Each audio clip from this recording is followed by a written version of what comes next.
Praise the lord. దేవునికి మహిమ కలుగును గాక. దేవుడు మనల్ని దీవించిన గాక. ప్రియమైనటువంటి విశ్వాసులారా, కొంతసేపు దేవుని వాక్యాన్ని ధ్యానించాలి. మనకందరికీ తెలిసినటువంటి ఒక విషయము, ఏ వ్యక్తి అయినా సరే ఎప్పుడైనా ఒక మెడిసిన్ కొన్నాడు అనుకోండి, ఆ మెడిసిన్ పైన మొట్టమొదటి మనం చూడవలసింది ఎక్స్పైరీ డేట్.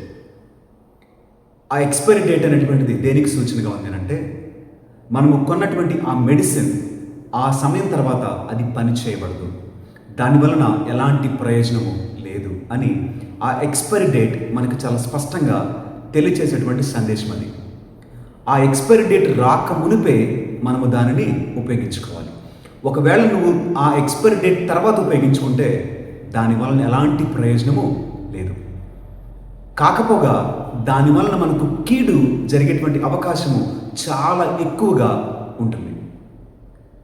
అదే మెడిసిన్ ఆ కాలము ముందుగా అయితే ఉపయోగకరంగాను, ఆ కాలము తర్వాత అది చెడ్డగాను హానిగాను మార్చబడుతుంది.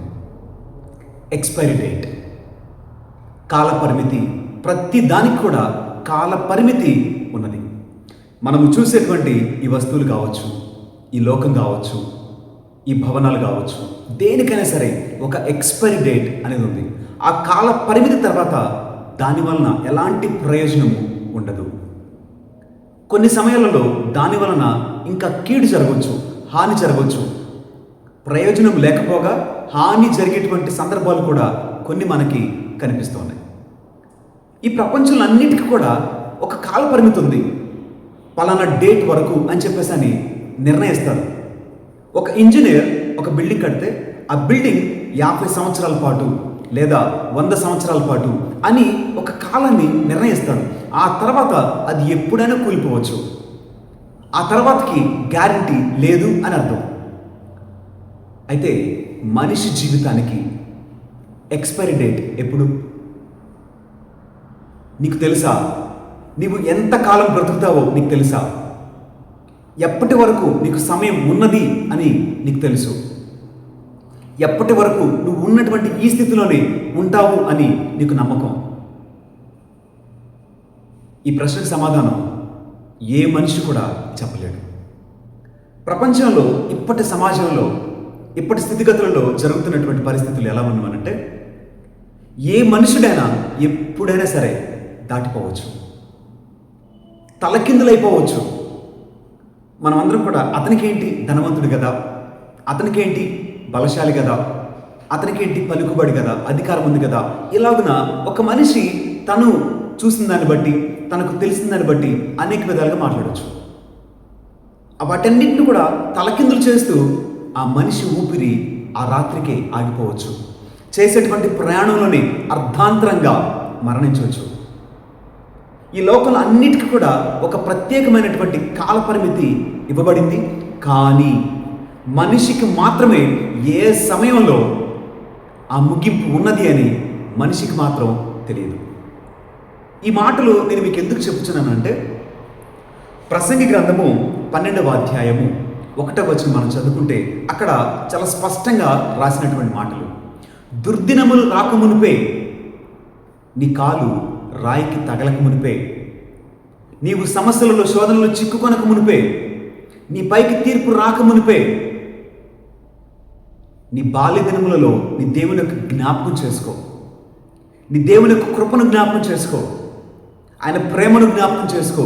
జ్ఞాపకం చేసుకొని నీవు మార్చుకోవలసినటువంటివి మార్చుకో, నీవు చేయవలసింది చేయి అని దేవుని వాక్యం చాలా స్పష్టముగా మనతో మాట్లాడుతుంది. దుర్దినములు రాక మునిపే అని అంటున్నాడు. రాక మునిపే అంటే అర్థం ఏంటి? అవి రావటానికి ముందుగానే నీవు చేయవలసినటువంటి కొన్ని క్రియలు ఉన్నవి. ఆ క్రియలు నువ్వు జరిగించిన వాడివైతే తప్పించుకోవటానికి, బ్రతికిపోవటానికి అవకాశము ఉన్నట్లుగా ఈ మాట మనతో మాట్లాడుతుంది. అయితే ఈ రాక మునిపే మనం చేయవలసినటువంటి కొన్ని క్రియల గురించి కొంతసేపు ధ్యానం చేద్దాం. మొట్టమొదటిగా, ప్రతి విశ్వాసి కూడా ఈ లోకంలో మరణించేవాడే. ప్రతి మనిషి మరణించేవాడే, ప్రతి విశ్వాసి కూడా మరణించేవాడే. అయితే మనుషులకు విశ్వాసులకు మరణంలో ఎలాంటి వ్యత్యాసము ఉన్నది అని అంటే, మరణించినటువంటి ఒక మనిషి ఈ లోకపరంగా మరణించిన వాడు అతడు ఎప్పటికీ సజీవుడు కాలేడు. కానీ ఒక విశ్వాసి మరణిస్తే అతడు తప్పక మరల పునర్జీవాన్ని పొందుకుంటాడు, సజీవుడిగా లేపబడతాడు, సజీవుడిగా పిలువబడతాడు. పిలువబడటానికి కారణము ఏంటి అనగా, ఈ లోకంలో నీవు మరణింపక మునిపే విశ్వాసిగా ముద్రింపబడాలి, నీతిమంతునిగా పరిశుద్ధునిగా నీవు ముద్రింపబడాలి. ఈ ముద్ర ఎవరిచ్చేది? సర్వశక్తిమంతుడైనటువంటి దేవుడే అంగీకరించగలిగినటువంటి జీవితాన్ని నీవు జీవించాలి. మరణింపక మునిపే నీవు ఈ జీవితాన్ని జీవించాలి. మరణించిన తర్వాత నువ్వు గగ్గోలు పెట్టినా ఎలాంటి ప్రయోజనము ఉండదు. మరణించిన వాడికి తెలుసు కదా, ఒక్క అవకాశం నాకు ఇస్తే బాగుండు కదా, ఒక్క అవకాశం దేవా నాకు ఇవ్వచ్చు కదా అని అతడు ప్రార్థన చేస్తున్నాడు. ఈనాటి వాక్యంలో మనం విన్నాం, లాజరు ధనికుడు. ఈ లోకంలో బ్రతికినంతకాలం ధనికుడు చాలా గొప్ప జీవితాన్ని జీవించాడు. సంతోషంగా, ఆనందంగా, ఆరోగ్యంగా, సిరి సంపదల్లో జీవించాడు. ఏ కష్టం లేదు, ఏ నష్టం లేదు, ఏ బాధ లేదు, ఏ కలిమి లేదు. కానీ లాజరు అయితే కష్టంలోను, బాధలోను, కన్నీటిలోను, ఆకలిలోను జీవించాడు. దీనుడిగా, దరిద్రుడిగా జీవించాడు, పేదవాడిగా జీవించాడు. మరణించి అయిపోయిన తర్వాత ధనికుని ప్రార్థన ఎలా ఉంది? ఒక్క అవకాశం ఇవ్వచ్చుగాయా, ఒక్క అవకాశం కోసం ప్రార్థన చేస్తున్నాడు, అడుగుతున్నాడు, అంగలారుస్తున్నాడు. అవకాశం ఇవ్వబడిందా? అవకాశం ఇవ్వబడదు, ఇవ్వబడలేదు కూడా. అవకాశం ఇచ్చేటువంటి పరిస్థితులు లేవు. కనుకనే ఈరోజు మనము ఏం చేయాలనంటే, ముందుగానే ఆ మరణపు స్థితిగతుల నుంచి పడవేయగలిగినటువంటి ఆ దేవుని చిత్తానుసారముగా జీవించగలగాలి, ఆయన ప్రకారముగా జీవించగలగాలి, ఆయన యొక్క నీతిని ధరించుకోవాలి, ఆయనను కలిగి మనము జీవించాలి. అలా జీవించేవారమైతే ఈ లోకంలో మరణిస్తావు, శరీరపరంగా మరణిస్తావు, కానీ ఆత్మపరముగా ఆయన నిన్ను సజీవుడిగా పిలుస్తాడు. ఆయన నిన్ను పిలవాలి ఏమని? ఇదిగో నా కుమారుడా, నా కుమార్తె, నీవు ఉండవలసినటువంటి స్థలం ఇది కాదు. ఆయన నిన్ను పునరుత్థానంలోనికి పిలవాలి. మరలా సజీవునిగా ఆయన నిన్ను లేపగలిగిన జీవితాన్ని మరణింపక మునిపే నీవు జీవించు. అలా జీవించడానికి నీవు చేయవలసిన ప్రయత్నం చేయి, నీవు చేయవలసిన ప్రార్థన చేయి. ఇది చేయాలంటే మొట్టమొదటిగా మనలో హృదయ పరివర్తన కలగాలి. ఏంటి హృదయ పరివర్తన? ఎలా ఉండబోతుంది అని ఆలోచన చేస్తే, నీ జీవితంలో నీవు ఎలాంటి పాపం చేస్తున్నావో, ఎలాంటి బలహీనత కలిగి ఉన్నావో, ఎక్కడ తప్పు చేస్తున్నావో, ఎక్కడ అవినీతి చేస్తున్నావో, ఎక్కడ అక్రమం చేస్తున్నావో, ఎక్కడ కఠినమైన మనసు కలిగి ఉన్నావో, ఎక్కడ వ్యతిరేకంగా జీవిస్తున్నావో, ఎక్కడ దేవునికి దూరస్తుడిగా జీవిస్తున్నావో, ఎవరికి దగ్గరగా జీవిస్తున్నావో, ఎలాంటి పరిస్థితుల్లో చిక్కుకొని ఉన్నావో, బంధింపబడి ఉన్నావో నీకు తెలియాలి. తెలిసిన తర్వాత మొట్టమొదటిగా ఆయన సన్నిధికి రా. ఒకసారి ఆయన పాదాలు పట్టుకో. ఆయన పాదాలు పట్టుకొని నీ జీవితం అంతటిని గురించి ఆయన సన్నిధిలో కన్నీరు విడువు. మరణింపక మునిపే, దుర్దినము రాక మునిపే నీ ప్రతి పాపమును గురించి ఆయన సన్నిధిలో మొరపెట్టు. కన్నీటితో ఆయన పాదాలను కడుగు. నీ పశ్చాత్తాపాన్ని తెలియచేయి. ఆయన దయగలిగిన వాడు, ఆయన మిక్కిలి ప్రేమ కలిగిన వాడు నిన్ను తప్పక అంగీకరించును. ఆయన చెప్పుచున్నాడు కదా, ఎంత ఘోర పాపినైనా క్షమించగలిగిన దేవుడైనా, మన్నించగలిగిన దేవుడైనా, మరలా హత్తుకునేటువంటి దేవుడు ఆయన మాత్రమే. మరి నీ హృదయం నీతో మాట్లాడట్లేదా? నీ మనసు నిన్ను గద్దించట్లేదా? నీ జీవితంలో లోటుపాట్లు, నీ జీవితంలో లోపము, నీ జీవితంలో కష్టం, నీ జీవితంలో బలహీనత, నీ జీవితంలో ఉన్నటువంటి ఆశలు, నీ జీవితంలో ఉన్నటువంటి పాపము నీకు తెలియట్లేదా? తెలిస్తే ఈ సమయమే, మరణించడానికి ముందుగానే నీవు తిరిగిరా. ఆయన సన్నిధిలో మారు మనస్సుతోటి, పశ్చాత్తాపంతో, కన్నీటితోటి ఆయన పాదములు కడుగు. అలా కడగగలిగిన సమయంలో నీవు మరణించిన వాడు అయినప్పటికీ ఆయన నిన్ను తప్పక సజీవునిగా లేపగలుగుతాడు.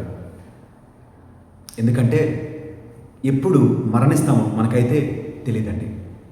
ప్రతిరోజు మనం ప్రార్థన చేస్తూనే ఉంటాం.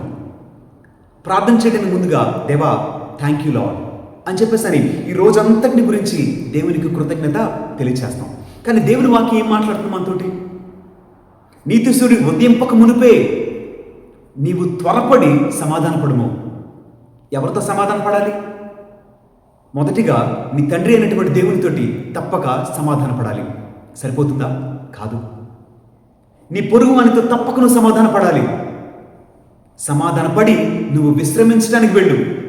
విశ్రమించిన తర్వాత ఒకవేళ దేవుని కృపలో మరొక సమయాన్ని నువ్వు చూడొచ్చు, చూడకపోవచ్చును. అయినప్పటికీ నీవు చేసినటువంటి ఈ క్షమాపణ ప్రార్థన అంగీకరింపబడి మృతుల నుంచి ఆయన నిన్ను మరలా సజీవునిగా లేపగలిగినటువంటి ధన్యతలోనికి నిన్ను నడిపించింది. ఎక్కువ మార్లు మనకి ఈ సత్యం తెలియక ఇంకేదేదో ప్రార్థన చేస్తాం. నీవు విశ్రమించడానికి, నిద్రించడానికి ముందుగా నీవు చేయవలసినటువంటి ప్రార్థన పడవలసినటువంటి ప్రార్థన. దేవుని సన్నిధిలో నీవు చేసిన ప్రతి పాపాన్ని ఒప్పుకుంటూ క్షమించమని, అదేవిధముగా నీ పొరుగువానితో నీకు ఏదైనా వైరం ఉన్నట్లయితే, ఏదైనా కక్షలు పగలు ఉన్నట్లయితే, మనస్పర్ధలు ఉన్నట్లయితే నీకు తెలిస్తే క్షమించమని అడుగు. నీ ప్రకారముగా నీ క్షమాపణను, నీ మన్నింపును తెలియచేయి. నీవు మారి మనసు పొందుకున్నామని నీ సహోదరుని తెలియచేయి. అలా తెలియచేసిన తర్వాత నువ్వు నెమ్మదిగా విశ్రమించవచ్చు. అప్పుడు నీతి సూర్యుడు తప్పక ఉదయించును. మరణించిన ఆ రోజున తప్పక నిన్ను ఆయన జ్ఞాపకం చేసుకొని సజీవునిగా పిలవగలడు. కనుక మరణింపక మునిపే నీవు చేయవలసినది హృదయ పరివర్తన కావాలి, పశ్చాత్తాపం తెలియచేయాలి, ఆయన సన్నిధిలో క్షమించమని ప్రార్థన చేయాలి. నీ పొరుగువానితో సమాధానపడినటువంటి ప్రార్థన మనము తప్పక చేయాలి. ఇది మొట్టమొదటిది. ఇక రెండవదిగా, నీవు మరణించక మునిపే యేసయ్యను గురించి తెలుసుకోవాలి. యేసయ్యను గురించి ఎలాగో తెలుసుకుంటాం? యేసయ్యను తెలుసుకోవడానికి చాలా మార్గాలు ఉన్నాయండి. చాలా సింపుల్, చాలా తేలికైనటువంటి మార్గాలు రెండు. ఒకటి వినుట, రెండవది చదువుట. అనేక మార్లు మనము వినేవారముగా ఉన్నాము కానీ చదివేవారముగా అస్సలు లేమండి. వినుట వలన విశ్వాసం కలిగింది, చాలా మంచిది. ఈ విశ్వాసం నిన్ను ఆయనను మరింత లోతునకు తెలుసుకునేటువంటి జ్ఞానంలోనికి నిన్ను నడిపించాలి, నిన్ను ప్రేరేపించాలి. అలా ప్రేరేపింపబడిన వాడు వ్యక్తిగతముగా ఆయనను పరిశీలిస్తాడు, ఆయనను పరిశోధిస్తాడు. ఈ జ్ఞానము చాలా చాలా ఆవశ్యకమైంది. ప్రతి విశ్వాసికి కూడా పరిశీలనాత్మక జ్ఞానము, పరిశోధనాత్మక జ్ఞానము, అధ్యయనము చేసేటువంటి జ్ఞానము చాలా చాలా అవసరమైనది. అనేక మార్లు మనం వినేసి అవునులే అని చెప్పేసి వెళ్ళిపోతాం. కాదలా. వాక్యాన్ని తప్పక పరిశీలించాలి. చెప్పబడిన వాక్యము, విన్నటువంటి వాక్యము ఈ రోజున బైబిల్ గ్రంథంలో ఉన్నదా లేదా అని నువ్వు తప్పక పరిశీలించాలి. పరిశీలించినటువంటి ఈ వాక్యాన్ని నువ్వు పరిశోధించు, ఎగ్జామిన్ చేయి, ఇన్వెస్టిగేషన్ చేయి. అలా కాకుండా కరెక్టేలే, నిజమేలే అని ఒక గుడ్డితనంలోనికి, ఆ జ్ఞానంలోనికి దయచేసి వెళ్ళక మరణింపక మునిపే యేసయ్యను గురించి తెలుసుకో. బైబిల్ గ్రంథం చాలా స్పష్టముగా మనకు బయలుపరిచే అంశాలు ఏంటి అని అంటే, యేసయ్య మనసును బయలుపరుస్తుంది, ఆయన యొక్క నిర్ణయాలను బయలుపరుస్తుంది, ఆయన యొక్క శక్తిని, మహిమను బయలుపరుస్తుంది. ఆయన చేసిన ఆశ్చర్య అద్భుత కార్యములను బైబిల్ గ్రంథం మనతో బయలుపరిచి మాట్లాడుతుంది. వీటితో పాటుగా ఆయన యొక్క కోపం ఎలా ఉంటుందో చెప్పింది, ఆయన ఎలా శిక్షిస్తాడో చెప్తుంది, ఎలాంటి శ్రమలు రాబోతుందో చెప్తుంది, ఉగ్రత ఎలా ఉండబోతుందో చెప్తుంది, కష్టాలు, బాధలు ఎలా రాబోతుందో చెప్తున్నాయి. బైబిల్ గ్రంథంలో దీవెన ఒక్కటే కాదండి, బైబిల్ గ్రంథంలో శాపం కూడా దేవుడు మనకు తెలియచేస్తున్నాడు. ఇది దేవుని మనసే ఉన్నది. ఈ మనసు తెలుసుకునేటువంటి మార్గము ఒకటి బైబిల్ గ్రంథము. ఈ బైబిల్ గ్రంథాన్ని ప్రకటించినప్పుడు వినుట ద్వారా, సమయం దొరికినప్పుడు చదువుట ద్వారా మాత్రమే మనము ఈ జ్ఞానాన్ని పొందుకోగలుగుతాం. కనుక మరణించడానికి మునిపే ఆయన మనస్సేంటి తెలుసుకో, పరిశీలించు, పరిశోధించు. తద్వారా ఆయన మనసును నీవు తెలుసుకోగలుగుతావు. మనసు తెలుసుకున్న తర్వాత ఆయనకు నచ్చిన విధముగా జీవించగలుగుతావు. మరణించటానికి మునిపే ఇది నీవు తప్పక చేయాలి. ప్రతి మనిషికి అనేక విషయాల నిమిత్తము సమయం ఉన్నది, కానీ దేవుని యొక్క వాక్యమును బట్టి తెలుసుకోవటానికి, వినటానికి సమయము లేదు. మరి నీ ప్రయాస దేనిని బట్టి? ఒక మనుషుడు లోకమంతటిని సంపాదించి తన ఆత్మను కోల్పోయిన అట్టి వానికి ప్రయోజనమేమి? అట్టి వాని వలన ప్రయోజనం ఏంటి? నీవు సంపాదించిన ఆస్తి నీ ఆత్మను రక్షించగలిగిద్దా? కానీ దేవుని వాక్యము నిన్ను తప్పక రక్షించగలుగును. ఆ జ్ఞానము నిన్ను సత్యములోనికి నడిపించును. కనుక మరణింపక మునిపే ఈ బైబిల్ గ్రంథాన్ని కనీసం ఒక్క మారైనా సరే చదివినటువంటి సాక్ష్యాన్ని పొందుకో. ఇక మూడవదిగా, మరణించటానికి మునిపే నీవు చేయవలసినటువంటి పని ఏంటో తెలుసా? పరిశుద్ధాత్మ అగ్ని అభిషేకముతోటి ముద్రింపబడాలి. ఈ ముద్ర లేకపోతే ఆయనకు చెందినవాడు ఎప్పటికీ కావు. పౌలు గారు రోమిలికి రాసిన లేఖలో యేసయ్య చాలా చక్కగా మాట్లాడుతున్నాడు.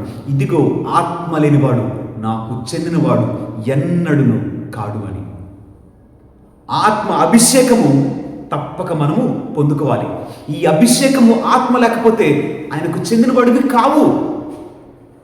అనేక మంది, అయ్యా నీ పేరిట కదా మేము అద్భుతాలు చేశాం, నీవు మా వీధుల్లో ప్రకటింపగా మేము వెళ్ళలేదా? నీ పేరిటగా మేము అద్భుతాలు చేసాం, స్వస్థతలు ఇచ్చాం, నీ పేరిటగా మేము దేవుని వెళ్ళగొట్టింది అని వీళ్ళందరూ మాట్లాడితే ఆయన ఏమన్నాడు తెలుసా? సర్ప సంతానమా, I do not know where you come from.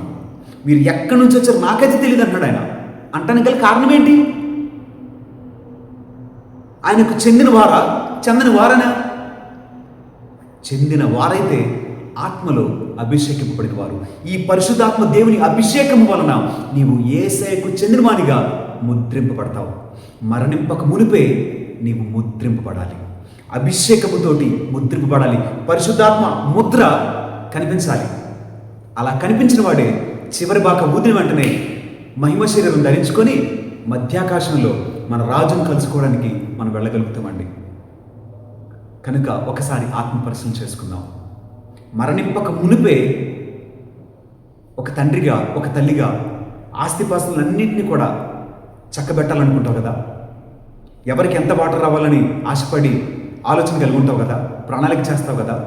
అయితే ఒక విశ్వాసిగా మరణింపక మునిపే నీ ఆత్మ, నీ ఇంటిని చక్కదిద్దుకో. నీ ఆత్మ అంగీకరింపగలిగిన స్థితిలో నిలపటం నీ బాధ్యత ఏమది. కనుక ఆత్మపరిశీలన చేసుకుందాం. మరణింపక మునిపే నీవు చేయవలసినటువంటి కొన్ని కార్యాలు, ఈ విధిని మనం తప్పక నిర్వహిద్దాం.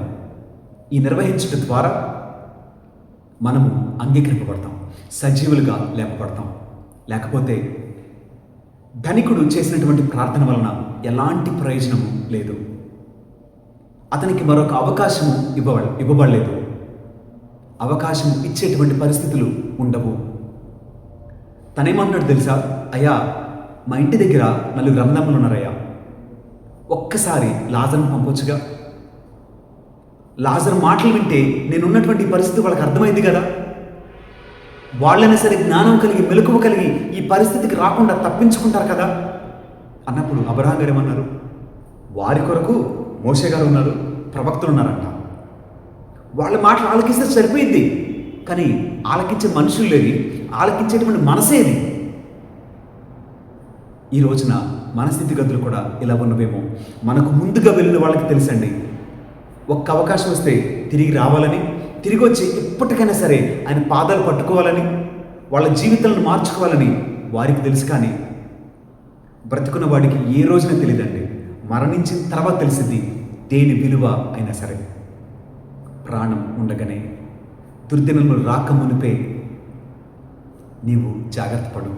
నీ ఇంటిని చక్కబెట్టుకో, నీ కుటుంబాన్ని రక్షించుకో, నీ భర్తను, నీ భార్యను, నీ బిడ్డలను రక్షణలోనికి నడిపించు.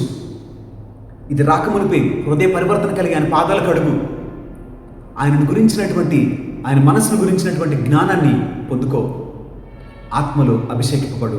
నీవు సజీవునిగా మృతుల నుంచి లేపబడతావు. దేవుడు ఈ మాటలు మనందరి జీవితంలో వినుచుండగా నెరవేర్చి మనలను సజీవులుగా లేపునుగాక. ఆమేన్.